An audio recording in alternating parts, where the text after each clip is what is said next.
Bharat NB టీవీకి స్వాగతం. నేను మీ జేకే. మిత్రులారా, ఎక్కడ స్కిప్ చేయకుండా చివరి దాకా చూడండి.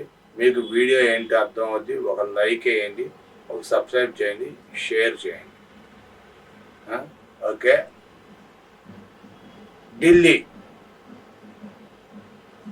ఢిల్లీలో ఇది మనకి భారతదేశం, ఇండియా, హిందుస్థాన్. ఇక్కడ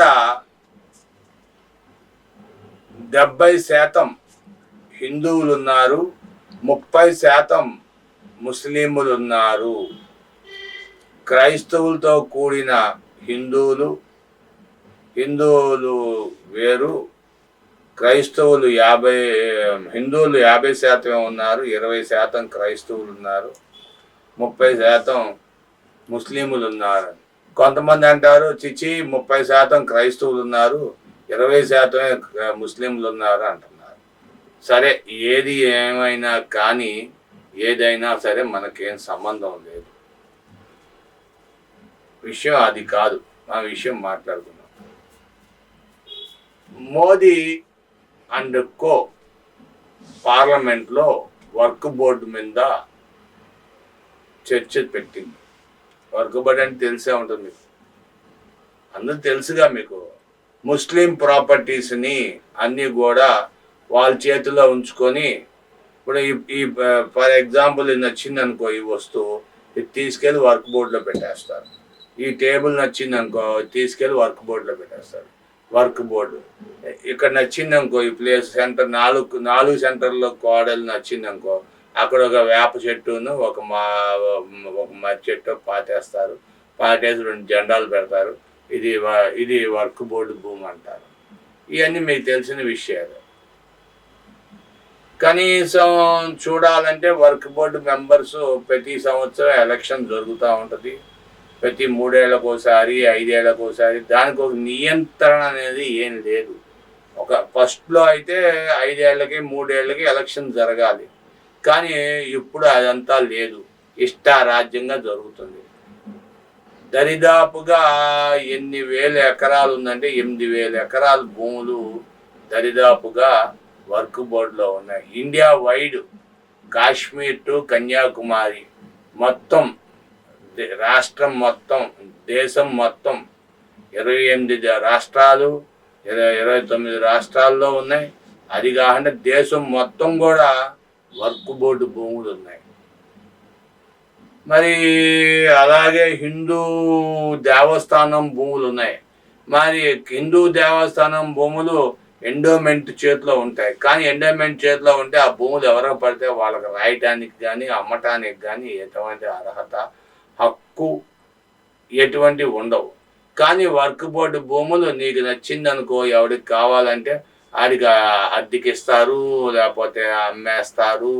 రకరకాల సిస్టమ్స్ ఉన్నాయి వర్క్ బోర్డు భూములకి. వాళ్ళు ఇష్టారాజ్యం, చైర్మన్ ఎలా చెప్తే అలాగా.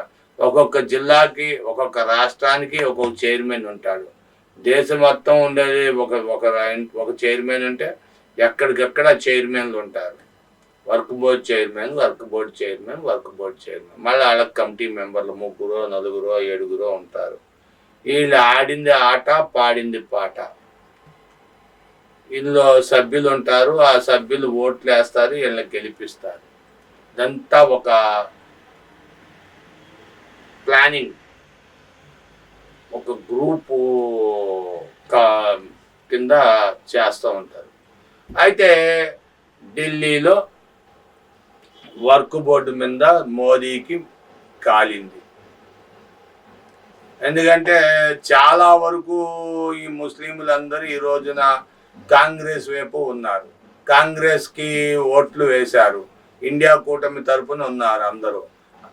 అందుకని ఇండియా కూటమి, ఎన్డీఏ కూటమి ఇద్దరు కూడా పార్లమెంట్లో గొడవ. వర్క్ బోర్డు వ్యవహారాలు సెటిల్ చేయాలి, వర్క్ బోర్డు ఇష్టం వచ్చినట్టు చేస్తుంది, వర్క్ బోర్డు పద్ధతి లేకుండా చేస్తుంది అని మోదీ, ఎన్డీఏ ప్రభుత్వం.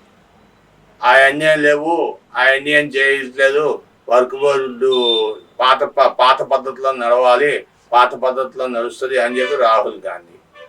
అయితే ఇప్పుడు మోడీ అంటాడు, మన భారత ప్రధాని కలెక్టర్ పర్మిషన్ రావాలి, ఏదైనా భూములు ఏమేమి ఉన్నాయి, ఎక్కడెక్కడ ఉన్నాయి అంచనాలు వేసి అన్ని సర్వేలు చేయాలి.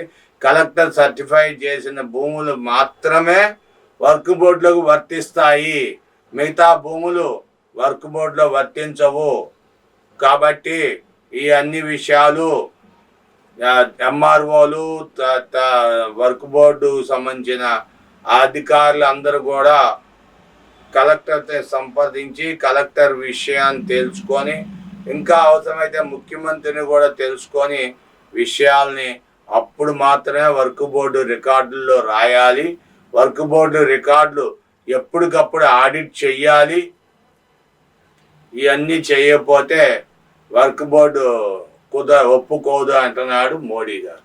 ఇవన్నీ లేదు, వర్క్ బోర్డుకి ఆయన సంబంధం, ఇంతవరకు కొత్త రూల్స్ ఇప్పుడు పెడతావేంటి, ఇంతకుముందు ఇలాంటి రూల్స్ ఏం లేవు, వర్క్ బోర్డు ఇండిపెండెంట్గా ఉండేది, నువ్వేంటి అయ్యా కొత్త రూల్స్ పెడతావు, పెట్టడానికి వీలు లేదు అంటున్నాడు మన రాహుల్ గాంధీ.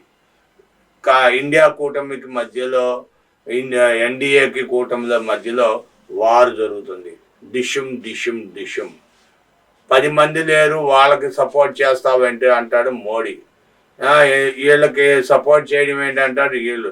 మోడీ చెప్పేది ఏంటంటే వర్క్ బోర్డు రాకముందు ముస్లిం రాజులు హిందూ దేవస్థానాలన్నీ పడగొట్టి కూలగొట్టి రామాలయాలు, శివాలయాలు పగడ్లు కొట్టి చర్చీలు మసీదులు కట్టుకున్నారు. కాబట్టి ఈ మసీదులన్నీ కూడా పగలగొట్టి హిందూ దేవస్థానాలు మాకు అప్పచెప్పాలి. కాశీలో, వారణాసిలో మొన్న పగలగొట్టారు ఒక మసీదు. బృందావన్కి పగలగొట్టి మా గుళ్ళు మాకు ఏర్పాటు చేయాలి, మాకు ఇవ్వాలి. మొన్న అయోధ్యలో ఎంతకాలం జరిగిన ఈ గొడవ తొలగించి మాకు ఎట్టకేలకి దేవస్థానం కట్టాం, రామాలయం, మీకు భూములు ఇస్తున్నాం కదా, మేము ఇవ్వకపోతే కదా అంటున్నాడు. హిందూ దేవస్థానాలన్నీ మాకు అప్పచెప్పని పక్షాన చాలా తీవ్రమైన పరిస్థితిలో తీసుకెళ్తాం మేము అంటున్నాడు మోడీ. అలా కాదు అంటున్నారు రాహుల్ గాంధీ. అసలు పిల్లిపోరు పిట్ట తీర్చినని అసలు బాగానే ఉంది, వర్క్ బోర్డు వాళ్ళు బాగానే ఉన్నారు, కాంగ్రెసు బీజేపీ లడాయి జరుగుతుంది, కొట్టుకుంటున్నారు. నువ్వెంత నేనెంత, నువ్వెంత నేనెంత నువ్వెంత. అసలు జరిగేది వర్క్ బోర్డు నియంత్రణ జరిగి అది కలెక్టర్ సమక్షంలో ఇలా వచ్చి సరిగ్గా అవుతుందా లేదా అని తెలియజేయండి. మీ విలువైన అభిప్రాయాలు కామెంట్ రూపంలో తెలియజేయండి, షేర్ చేయండి, లైక్ చేయండి, సబ్స్క్రైబ్ చేసుకోండి. Thank you for watching our channel. Thank you.